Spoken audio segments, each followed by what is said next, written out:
आज के मेरे व्याख्यान का शीर्षक है पल्लवन, जो कि स्नातक प्रथम वर्ष फाउंडेशन कोर्स के अंतर्गत हिंदी विषय में प्रथम यूनिट में है। पल्लवन, सर्वप्रथम हम जान ले कि पल्लवन है क्या। तो पल्लवन का अर्थ विशदीकरण। पल्लवन को विशदीकरण अथवा विस्तारण भी कहते हैं। पल्लवन को ही विशदीकरण अथवा विस्तारण भी कहते हैं।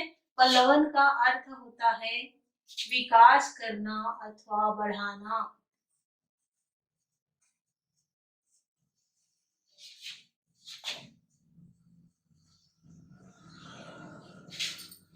पल्लवन का अर्थ है विकास करना अथवा बढ़ाना।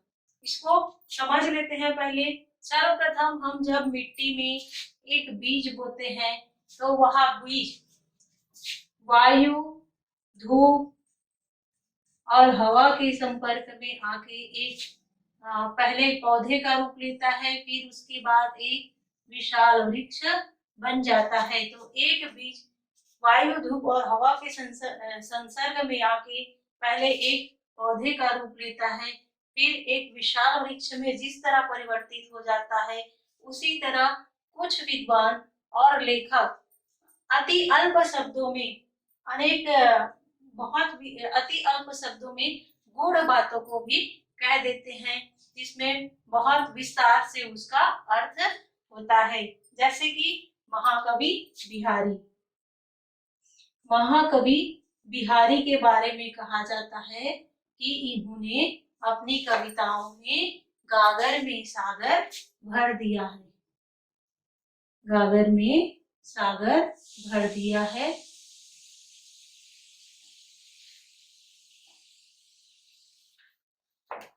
महाकवि बिहारी को गागर में सागर वाली बात समझने के लिए एक कविता देख लेते हैं, ताकि आपको स्पष्ट हो जाए। इनकी एक कविता है जो आप 12th क्लास में पढ़ चुकी हैं। बतरस लालच लाल की मुरली धरी लुकाय।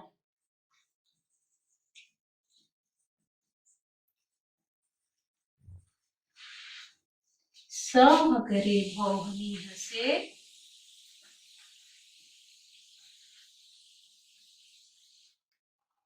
भौहनी हसे देन कहे नटी जाय। देन कहे नटी जाय।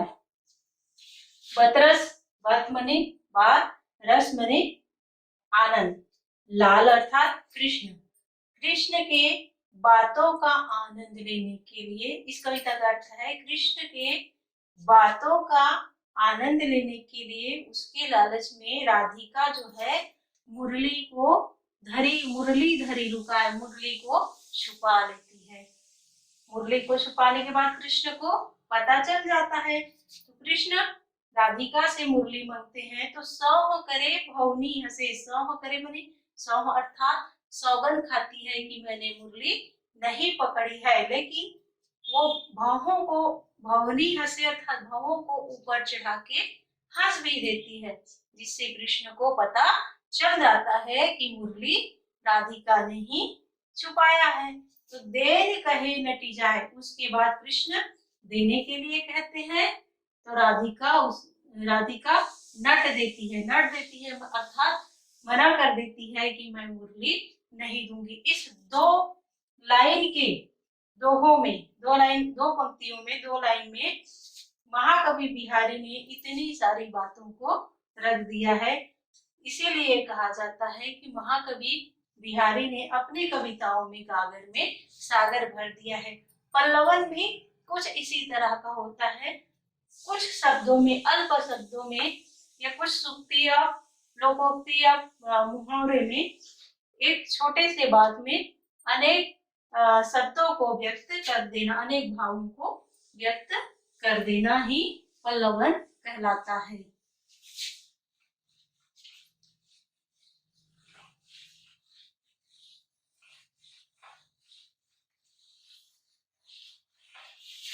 अर्थात पल्लवन का अर्थ होता है किसी भाव, विचार, सूक्ति, लोकोक्ति या किसी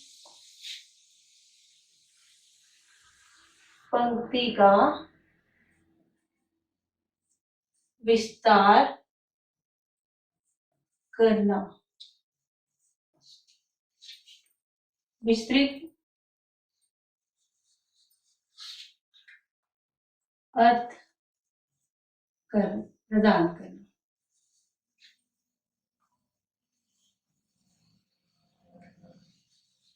विस्तार कर अर्थ बताना। पल्लवन का अर्थ हुआ किसी भाव, विचार, सूक्ति, लोकोक्ति या किसी पंक्ति का विस्तार कर अर्थ बताना। अब हम देखते हैं पल्लवन के कुछ नियम होते हैं।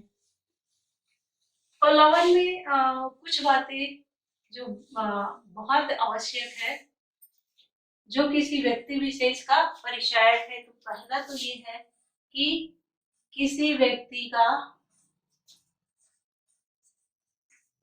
भाषा पर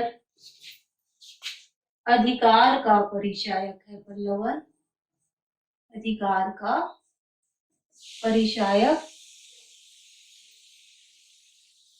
पल्लवन करने से ये पता चलता है कि किसी व्यक्ति का भाषा पर कितना अधिकार है, उसका एक परिचायक है। दूसरा, किसी व्यक्ति विशेष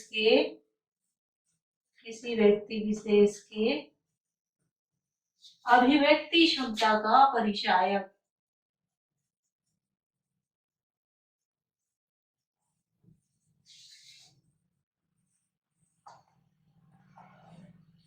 ये तो हो गए वक्ता से संबंधित।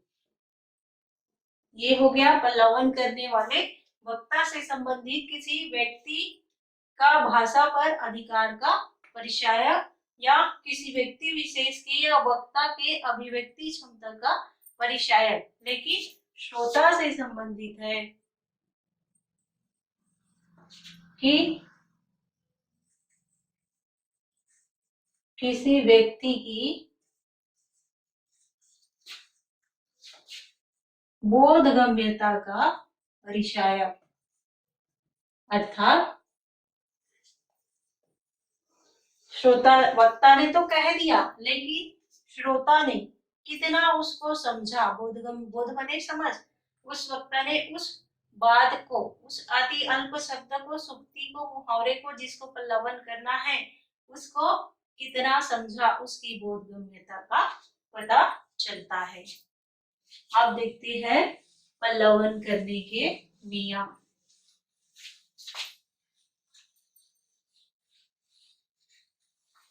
पल्लवन करते समय कुछ नियमों का विशेष ध्यान रखना चाहिए।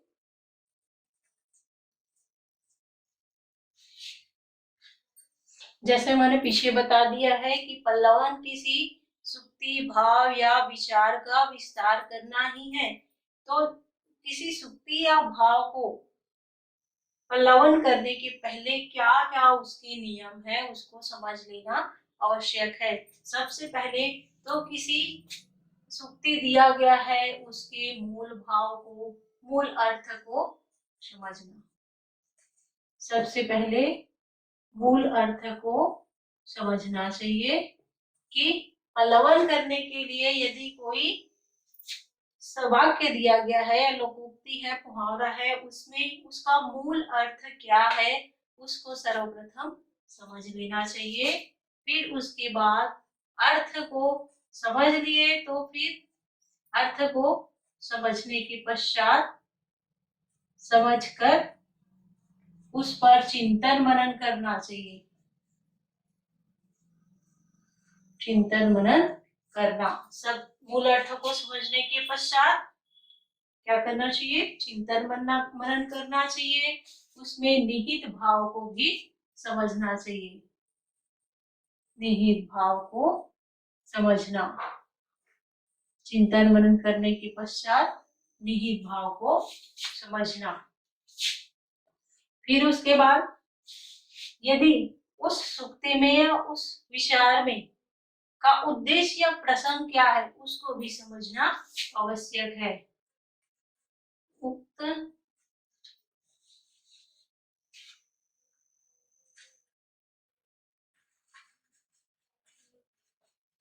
उक्त कथन का उद्देश्य अथवा प्रसंग को समझना।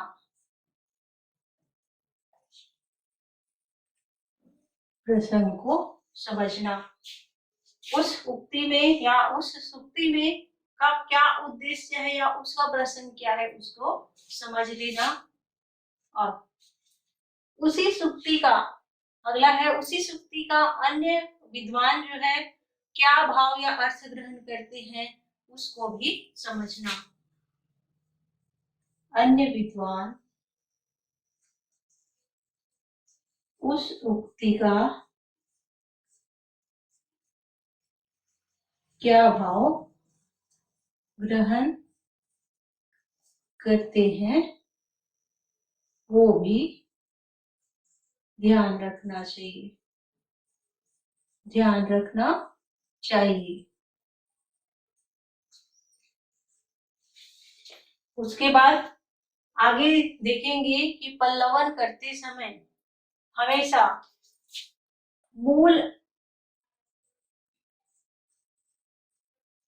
मूल विषय से ही संबंधित होना चाहिए।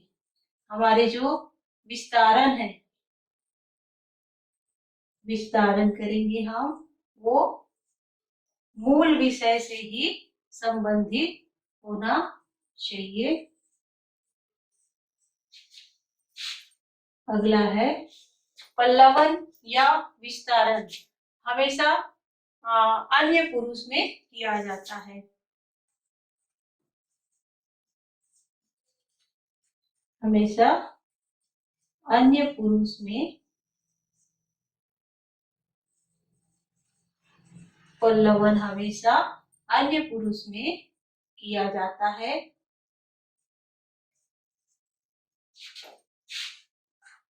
पल्लवन को हम विभिन्न दृष्टांतों के माध्यम से भी समझा सकते हैं। विभिन्न उदाहरणों एवं दृष्टांतों के द्वारा भी पल्लवन विभिन्न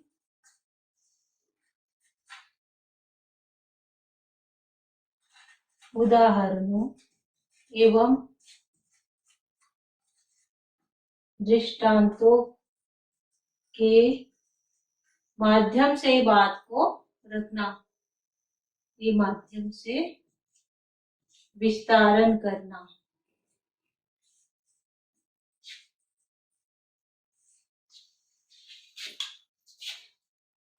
पल्लवन करते समय ये भी ध्यान रखना चाहिए कि यदि हमें पल्लवन के लिए शब्द सीमा दिया गया है तो उस शब्द सीमा में ही हमें पल्लवन कर लेना चाहिए। यदि शब्द सीमा दिया गया हो तो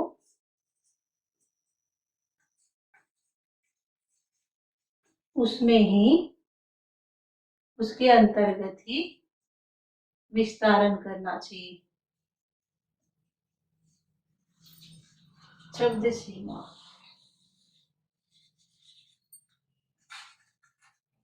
दिया हो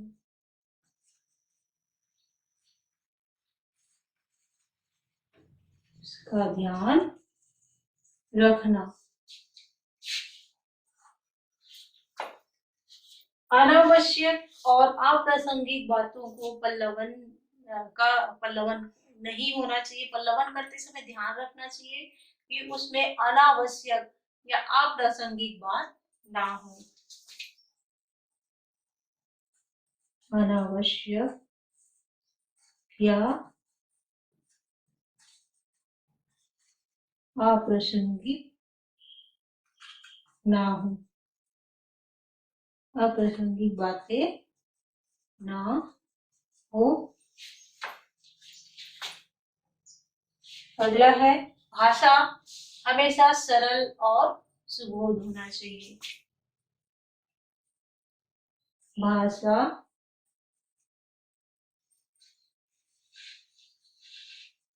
सरल एवं सुबोध होना चाहिए।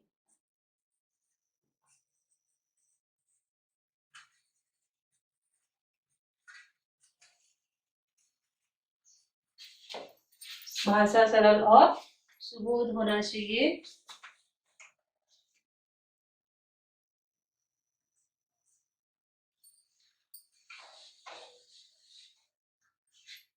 विरोधी मत पल्लवन करते समय हमेशा ये ध्यान रखना चाहिए कि विस्तारण में कभी भी दिए गए सूक्ति का विरोधी मत या खंडन नहीं होना चाहिए।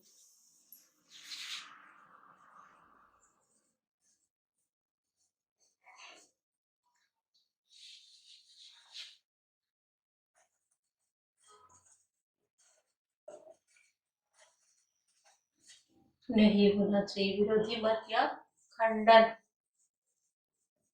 खंडन या विरोधी मत नहीं होना चाहिए। और लास्ट है कि ये भी है कि भाषा अलंकारिक ना हो। भाषा अलंकारिक नहीं होना चाहिए।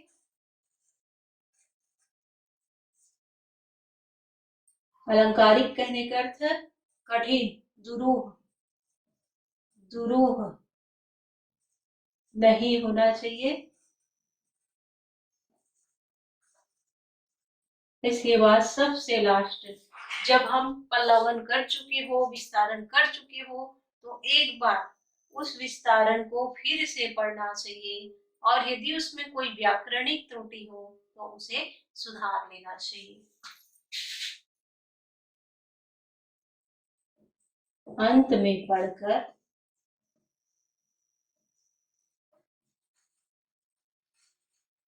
व्याकरणिक त्रुटि यदि हो तो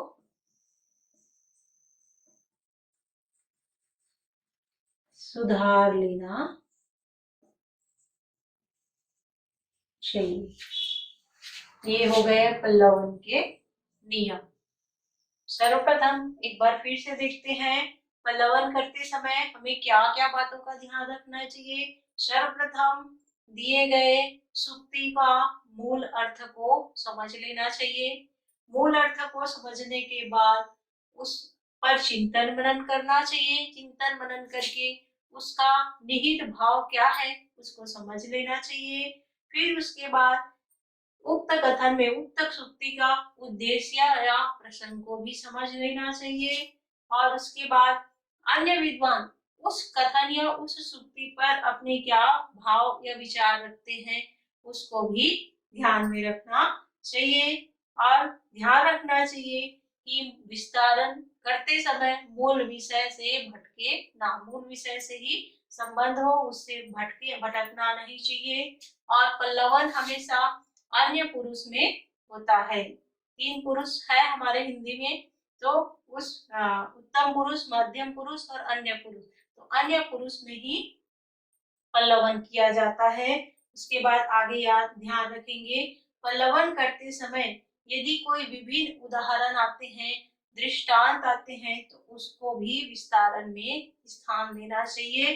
अच्छा, इसी तरह यदि कोई ऐतिहासिक घटना या कथा आती है उसको भी पल्लवन में रखना चाहिए। ऐतिहासिक घटना या कथा को भी उसमें पल्लवन करते समय उसको रखा जा सकता है। उसका अवश्य उल्लेख करना चाहिए किसी ऐतिहासिक घटना या कथा का, उसको उदाहरणों और दृष्टांतों के माध्यम से भी समझाया जा सकता है। हाँ, और अगला है यदि पल्लवन के लिए शब्द सीमा दिया गया हो, जैसे 50 शब्दों में, 60 शब्दों में, तो उस शब्द सीमा का ध्यान रखते हुए पल्लवन करना चाहिए। हमें ध्यान रखना चाहिए कि उस शब्द सीमा में हमारा पल्लवन हो जाए। अगला है अनावश्यक या अप्रासंगिक बातें उसमें पल्लवन में नहीं होनी चाहिए। भाषा सरल एवं सुबोध होनी चाहिए। और जब भी हम पल्लवन करें तो जो भी सूक्ति या विचार दिया गया हो उसका खंडन नहीं करना चाहिए, ऐसा नहीं होना चाहिए, नहीं कहना चाहिए। उस सूक्ति या विचार का ही पल्लवन करना चाहिए, उसमें हमको विरोधी मत या खंडन करना नहीं चाहिए। और भाषा अलंकारिक नहीं होना चाहिए। अलंकारिक भाषा होने के कारण भाषा थोड़ा सा दुरूह हो जाता है।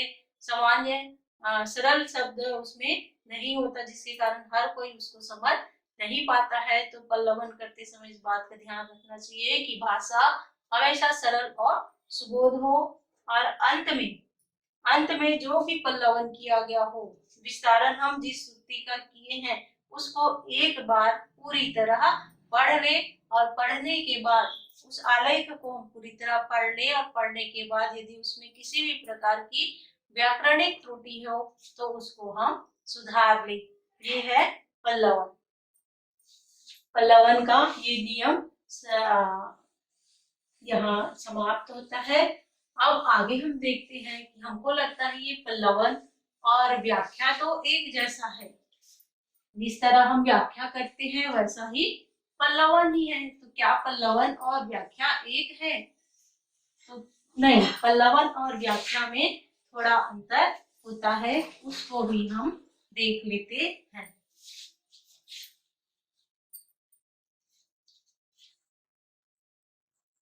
व्याख्या और पल्लवन।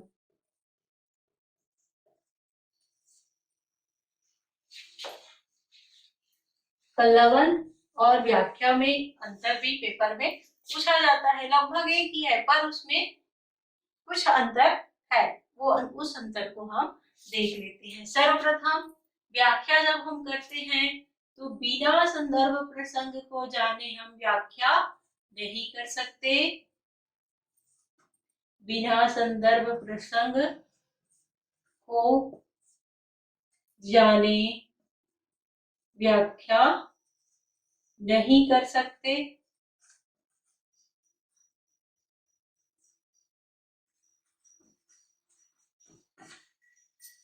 लेकिन हम पल्लवन बिना प्रसंग को जाने भी कर सकते हैं। बिना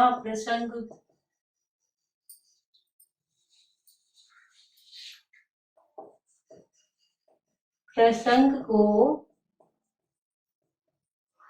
जाने बिना भी पल्लवन कर सकते हैं।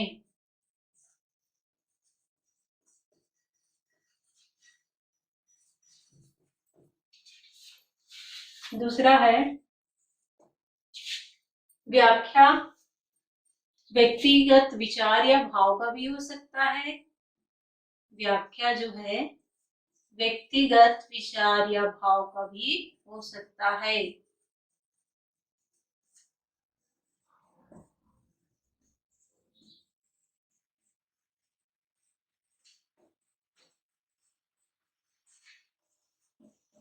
लेकिन पल्लवन हमेशा निश्चित। दूसरा है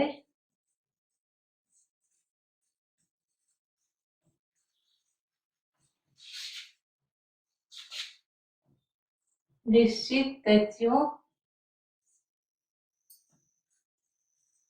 विचारों का किया जाता है।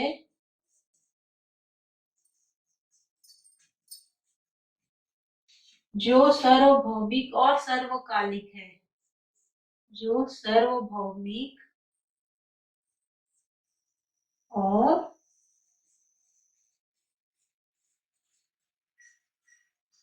सर्वकालिक है।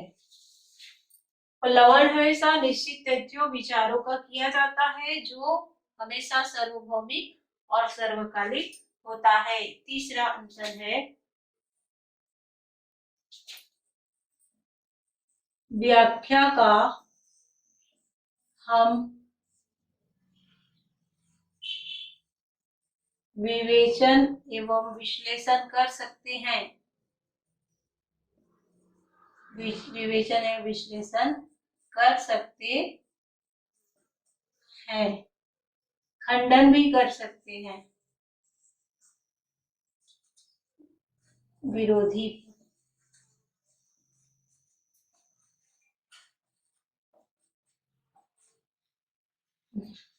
खंडन भी इसका कर सकते हैं। ये विश्लेषण और विवेचन वही है, लेकिन हम पल्लवन का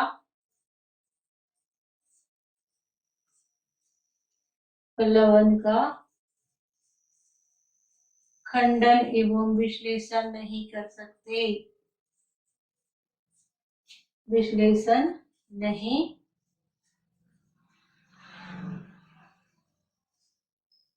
किया जा सकता।